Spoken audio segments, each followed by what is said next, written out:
Hey everybody, and welcome back to my channel. Lauren, if you didn't know. And today I'm going to be talking about dealing with mental health concerns, issues, illnesses, and faith.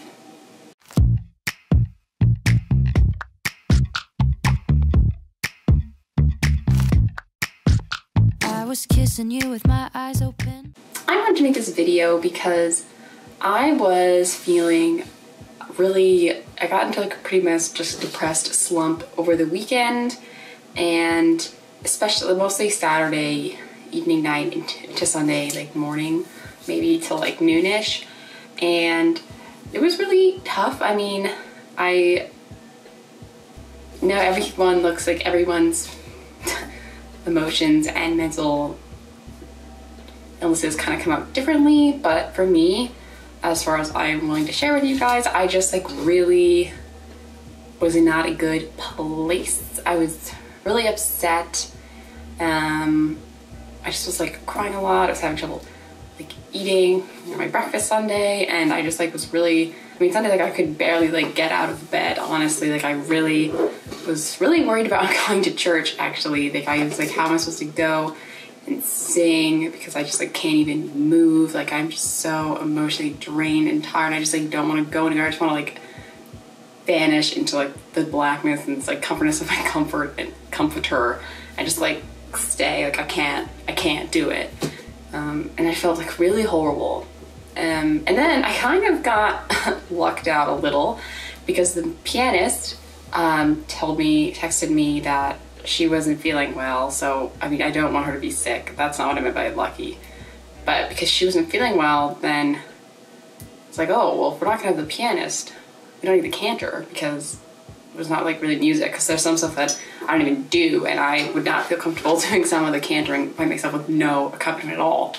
So I kind of lucked out there, though it's not COVID, she's not like in a critical condition or anything. If she was, I would not, of course, feel lucky or anything. So I was like, okay. But I still felt like I should go to mass, but I was like, okay, well now I have half an hour, because otherwise I would go early to warm up and practice with her. So I was like, hopefully I'll be feeling better soon. But like I really wasn't. And it's like, well, I don't want to be a bad Catholic and not go to mass because I just don't feel up for it.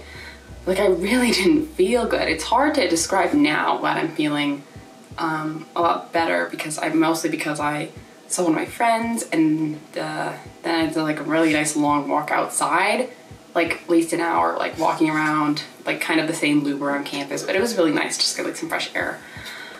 But it was really a struggle, and I know there's such a stigma in the church about having mental health concerns, because it's like, well, if you really had faith, or if you just prayed more, like it would go away, or like, and that's just not true. And I think the big thing that helped me yesterday, and why I wanted to make this video and talk about it, was because I found this website, and I'm gonna go through a couple things on it. Okay, so I was Googling like, will God forgive me if I don't go to church today because I'm depressed or something like that.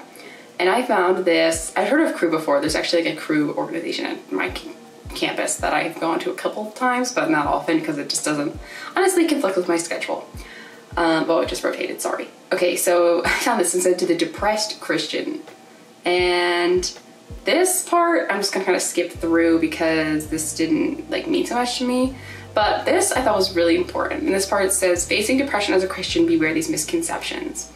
And I just want to hit on like the misconception parts. If you want, you can obviously find this article. I will link it down below if you want to read the whole thing. So the misconception, the first one was, depression is not real. And the reality, depression is a real illness that it impacts the brain's ability to function as it should. And I think it's just super important to recognize that it is a real thing. And it's not that you're making it up, or you're just kind of coming up with an excuse not to go out and do something, in this case like serve God, because it is a real thing, and you shouldn't feel bad if you're depressed or have another mental illness, because like first of all, it's not a punishment if you have that. And if you do have that, it's not something, you didn't do anything wrong. You're just a person who happens to have certain brain chemistry, and that's okay. And just to acknowledge that it is a real thing. It's not a made up illness and people should take you seriously. And if they don't take you seriously, you need to find someone who will take you seriously because you deserve that. Then this one, depression is a sin, the misconception, and then there's a variation that was interesting. Being depressed means you are failing to trust God. Being depressed means you are failing to be joyful in all things or give thanks to God. And then the reality, depression is an illness, not a sin. Like, that may seem really small, but it's huge. Especially, I think I have anxiety more. That's like a bigger issue for me, but just to kind of go along, like it's not a sin. I mean, and the example here next was like, if you get a cold or something, like, is that a sin? Oh no, you just got a cold, because that's what happens to people when the seasons change and because of germs. Like, you didn't do anything wrong. You don't, as I said, this isn't a punishment, and you're not a bad person because you have a cold or you have depression or anxiety or OCD or anything else. And that to me was just like a huge moment, especially because it's so simple. But sometimes you just need to like read that or hear it to be like, you're right. It's not a sin. It's just an illness. And not that I say that to belittle anything in any means. It's just, it's not a sin. You're not a sinner because you have a mental health illness. Like, obviously, but also not obvious, because that's why I needed this article yesterday. Then we have the misconception that depression will go away if you pray hard enough or have enough faith. The reality is depression usually needs to be treated with more than prayer. And I think this is definitely huge. I mean, I do pray to God, like if I'm in a really bad place, I, ask for help, and I think he definitely helps me out there. But I think part of what he's done through his help for me is he's helped me find my way to therapy, and I'm on medication, and that may seem like, oh, well, that's not a direct thing. He didn't just like snap his fingers and bada bing, bada boom. But he helped me, give me the strength to seek out therapy and to keep going to therapy and to make sure I take my medicine and, make an effort to do that. So I think that that's nice. And but obviously, like, I prayed for help, but I had to do other things. Like, I had to take some initiative and go for medication and counseling, because prayer was not enough for me. And that's totally all right if it's not enough for you either. And I think that just needs to be talked about and addressed a lot more. All right, then we have, that kind of talked about this already, but it's basically the misconception that depression is a punishment from God. And then, I didn't know this variation. I guess I must not have read this yesterday. If you feel depressed, it's because you have unconfessed sin. I don't think that's English. Grammatically. Then we have reality. Depression is not the fault of the person who is suffering. It is a difficult trial that can refine someone's faith, but is not a punishment for sin. And I know I said this already, but I really don't care about repeating myself, because I think it is just that important. Depression is not a punishment. It doesn't mean that you did something wrong and that if something's festering, God will not let you be happy or mentally content until you've confessed it. It's an illness that just happens to some people, and you might be able to make something good out of it faith-wise. Maybe you could say that because of my, seeking help, and I do kind of credit God for part of that. Like, that may have strengthened my relationship with him, but if I hadn't, that wouldn't mean that I have a bad relationship with him. He's a good relationship with anyone if they just want that, because that's the great thing about God, pretty much. Okay, so this one that I'm about to read was the one that really got me yesterday. And that was a misconception with depression is just an excuse for laziness or not doing your Christian duty. Variation, you are letting God and your church down if you are too depressed to serve or minister. And that was because, like, I cantor, right? So I didn't end up cantoring because the instrumentalist was gone. But before I knew that, I was like, well, this is my job. Like, I show up and I bring music, and that really helps people. I know for me personally, music is the best way for me to worship God, other than like prayer one-on-one with him. So I was like, that's my job. Like, I would be just a bad Catholic, a bad member of the Newman Center, like just a bad person if I don't do this. And I felt really, really bad about that. And then, the reality, once again, obvious, but like not obvious when I was in the thick of it, is that God loves you however much you do to serve him. And I think that's just a reminder that we all need sometimes that God loves us so much already, and there's not much we could do to make him not love us. You can, you know, even if you turn away, if you turn back, like, he is going to be so happy to see you again. And like, that's what we just need to remember. And that may seem like too cheesy, but it's true. It's so true. And no matter what I do or you do, he's still gonna love us. We're not letting him down.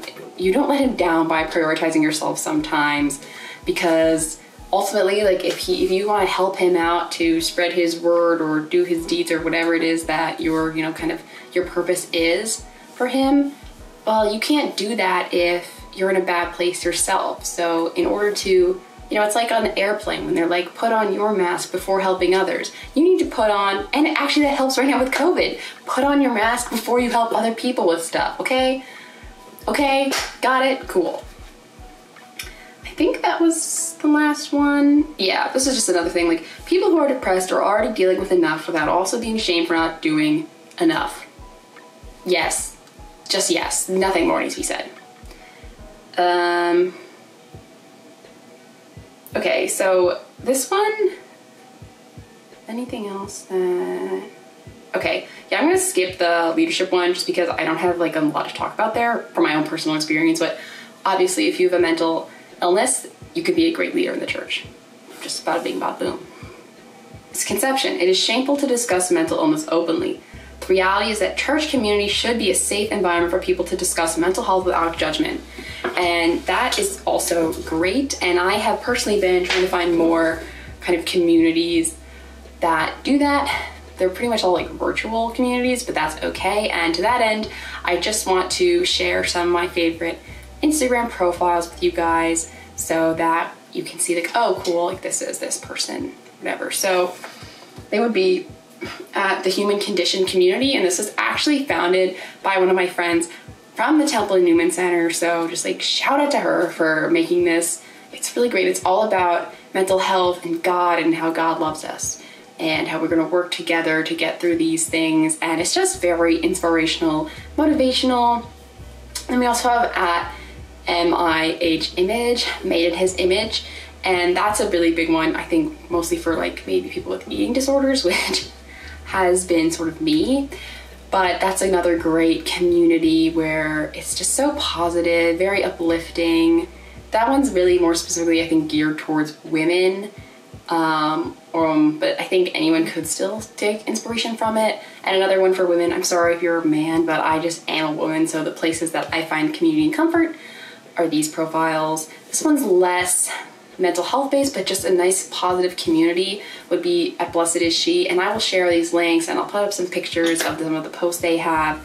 They just really have brought me a lot of light in some darker moments, and I hope they do the same for you guys, at least in a little bit. And that's it. I know, like, maybe a little bit less of my opinion and more just reading, but I just think this is really important, and it really, these things just helped me so much this past weekend that I felt that I had to share it with other people in case that can help them as well. And just a final reminder, if you have a mental illness, it is not a punishment, it is not a sin, and God loves you so, so much regardless, okay? I don't feel right asking for likes and comments and subscriptions from this video. Obviously, you can do all those things if you want to, but I just think this is more important. This message is more important than me. So I will see you next time.